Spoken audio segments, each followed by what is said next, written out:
پلیو صاحب، بہت بہت شکریہ آپ کا اس پروگرام میں شریک ہونے کا.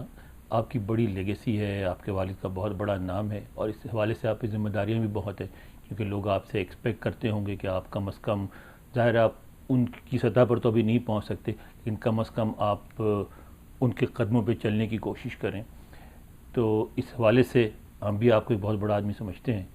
تو میں گفتگو کا آغاز اسی بات سے کروں گا جو ہم کیمرہ آن ہونے سے پہلے کر رہے تھے. جیسا آپ نے کہا کہ وہ جو چیف جسٹس کے حوالے سے جو بات چیت ہوئی، اس سے پورا پاکستان ہل گیا. وہ پاکستان، اس کے بعد کا پاکستان، اس سے پہلے کا پاکستان، اس میں فرق ہے. اب یہ کہا جاتا ہے کہ اس کے نتیجے میں وزیر اعظم صاحب کی چھٹی ہو گئی، نئے وزیر اعظم آ گئے. اب کہا یہ جاتا ہے کہ ایک پولیٹیکل سیناریو یہ ہوگا کہ مہینے دو مہینے بعد جو موجودہ وزیر اعظم ہیں ان کی بھی چھٹی ہو جائے گی، اور اس کے بعد شاید اگر چھٹی ہوئی اور سیاسی طور پہ کچھ گڑبڑ ہوئی تو اس کے بعد جو ارینجمنٹ بنے گی اس میں شاید فوج اس بات کی اجازت نہ دے موجودہ حکومت کو کہ ایک اور وزیر اعظم لے کے آئے، بلکہ اس کے بدلے اپنے پسند کی کوئی حکومت فوج بنائے. تو اگر کوئی ایسا ہوا تو اس میں آپ کا کیا رویہ ہوگا؟ دیکھیں جی، پاکستان کے بارڈرز پر جب بھی کوئی ٹرانزیشن ہوتی ہے، کوئی موومنٹ ہوتی ہے انٹرنیشنل پاورز کی، تو ماضی میں ہمیشہ یہ رہا ہے کہ اس وقت فوجی حکومت سوٹ کرتی ہے یا اس قسم کی حکومت سوٹ کرتی ہے جس میں کوئی بہت سے لوگوں کو فیصلہ نہ کرنا پڑے، کچھ لوگ مل کر فیصلہ کر سکیں. آپ سوویت یونین کے وقت کو دیکھ لیں. 1979 میں اس وقت امریکنس اور ہمارے جو عالمی طاقتوں سے تعلق رکھنے والے پاورز تھے، ان کو سوٹ کر رہا تھا کہ اس وقت پاکستان میں اس قسم کی حکومت نہ ہو کہ پارلیمنٹ اور پولیٹیکل پارٹیز ڈیبیٹ کرتی رہیں. اس وقت ان کو سوٹ کر رہا تھا کہ ایک کمانڈ کا ایک سینٹرل فوکل پوائنٹ ہو. پھر جب آپ دیکھیں کہ جب 9/11 ہوا اس کے بعد بھی، پہلے تو آپ دیکھیں کہ کلنٹن صاحب تصویر کھنچوانے کے لیے بھی تیار نہیں تھے مشرف صاحب کے ساتھ، مگر جب بعد میں 9/11 ہوا تو ان کو ایک پیج پہ آنا پڑا. تو اگر واقعی یونائٹڈ اسٹیٹس باہر جا رہا ہے افغانستان سے اور 2013 یا 14 میں وہ ایگزٹ اسٹریٹجی پہ کام کرے گا، تو پھر میرے خیال میں ہماری پاکستان کی افواج اور ہمارے پاکستان کی جو پاورز دیٹ میٹر وہ شاید کنونس کرنے میں اس میں کامیاب ہو جائیں عالمی طاقتوں کو. دیکھیں ادروائز تو سینکشنز لگیں گی، European union, common wealth, United States وغیرہ وغیرہ، وہ سینکشنز اور دوسرا معاملہ آ جائے گا اگر جمہوریت کو ڈیریل کیا گیا تو. مگر اگر ان کو اس وقت کوئی اس قسم کی گورنمنٹ چاہیے ہوگی جس کے ساتھ وہ سموتھ ٹرانزیکشن کر سکیں، تو پھر شاید امریکنز بھی ایک حد تک اس معاملے کو فیسیلیٹیٹ کریں. میں سمجھتا ہوں کہ جو آپ نے چیف جسٹس صاحب کے ان معاملات کے بعد کی بات کی، پاکستان میں دو قسم کی رائے ہے. ایک یہ رائے ہے پہلے جو ضیاء الحق صاحب کے دور میں تھی، جس کا آپ سب حصہ رہے ہیں جمہوری جدوجہد کا، اس وقت یہ تھا کہ جو بھی گورنمنٹ آئے ان ڈکٹیٹرز سے جان چھوٹے. اس وقت پاکستان میں اس قسم کا ماحول ہے کہ ڈکٹیٹرز اور جمہوریت سے زیادہ معاملہ ہے کہ لوڈ شیڈنگ سے جان چھوٹے، کرپشن سے جان چھوٹے. سندھ میں تو یہ حشر ہے جناب علی کہ کسی شہر میں اگر 2 ارب آتے ہیں یا 2 کروڑ آتے ہیں تو اس میں سے 2.25 کروڑ کھا جاتے ہیں وہاں کے MNAs, MPAs اور منسٹرز. لیاری کے لیے 2 ارب کا پیکیج آیا اور ہمیں لیاری کے بلوچ دوستوں نے بتایا کہ اس میں سے 1 ارب 20 کروڑ ایک ہمارے حکمران اہم شخصیت کے منہ بولے بھائی نے اس میں سے 1 ارب 20 کروڑ نکلوا لیے اور باقی 60 کروڑ دے دیے کسی پارک کے لیے اور باقی کہا 20 کروڑ لے لیں لیاری والے. تو اس صورتحال میں لوگ بڑے اس کینوس پہ نہیں دیکھ رہے، لوگ دیکھ رہے ہیں کہ لوڈ شیڈنگ کا کیا ہوگا. مگر اب جب ڈیموکریٹک فورسز کی بات کر رہے ہیں تو عوامی تحریک جس کا میں پریزیڈنٹ ہوں اور Sindh progressive nationalist alliance, 3 nationalist parties کا جو الائنس ہے جس کا میں اس وقت کنوینر ہوں، ان تینوں پارٹیز کا یہ موقف ہے کہ ہم جمہوریت کو سپورٹ کریں گے. مگر جمہوریت یہ سو کالڈ جمہوریت ہے، یہ حقیقی جمہوریت نہیں ہے. اس میں سندھیوں کا، بلوچوں کا، پشتونوں کا، پنجابیوں کا، سرائکیوں کا، اردو بولنے والوں کا، ہزارہ سے تعلق رکھنے والوں کا، ان گلگت والوں کا، ان کے عام لوگوں کا اسٹیک نہیں لگا ہوا. یہ ایک ٹولہ ہے، ایک ٹیم ہے جو فقط مال بنانے کے لیے نکلے ہوئے ہیں. اس لیے وزیر اعظم ایک گیا دوسرا آیا. ہمارے پہ سندھی میں کہتے ہیں کہ اندھی جیڑی پیکیں تیڑی ساوریں، یعنی جو خاتون بیچاری آنکھوں کے روشنی سے محروم ہے وہ سسرال میں اور میکے میں ایک جیسی ہوتی ہے. تو ہمارے لیے کیا یہ آئے تو کیا، نہ آئے تو کیا، گیلانی صاحب گئے تو کیا، راجہ صاحب آئے تو کیا، ہماری صحت پہ کوئی اثر نہیں پڑنا. اس لیے عوام میں وہ بے چینی نہیں ہوگی. اگر یہ گیلانی صاحب کے بعد راجہ صاحب بھی چلے گئے، دوسرے وزیر اعظم بھی چلے، آپ اگر سمجھ رہے ہیں کہ عوام میں دیکھیں پیپلز پارٹی کیا کہتی تھی